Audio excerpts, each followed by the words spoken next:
რა ვიცი, მე ყველაფერს ოპტიმისტური თვალით უყურებ რა. ყველაფერი გაივლის, გია. ყველაფერი გაივლის და ყველაფერი შემოტრიალდება ისე როგორც უნდა იყოს. ჩვენ უბრალოდ აი შენ დამეთანხმები ამაში, რომ ალბათ მოთმინებით რაღაცნაირად მშვიდობის სიყვარულით და სიყვარულით უნდა რაც არ უნდა აგრესია იყოს. უნდა ამას უნდა უპასუხო. შენი ფარი უნდა იყოს ეს.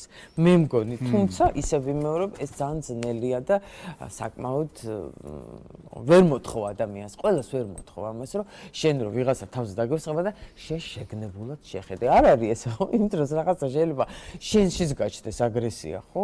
შენ ხო არ იცი ესეთ გუმარებაში არ ჩავარდნი ხარ და ამიტომ რა ვიცი, აი ადამიანები მხოლოდ ყველაფერი დამოკიდებულია იმაზე, თუ შენ რამდენი რა დოზით გიყვარს ადამიანი, რა დოზით გიყვარს შენი სამშობლო, შენი ქვეყანა, ყველა შენიანია, ყველა ვინც კი შენ ჩამოთვალე ისეთი, ასეთი, ისე ფიქრობს, ყველა შენიანია, ასე არ არის გია.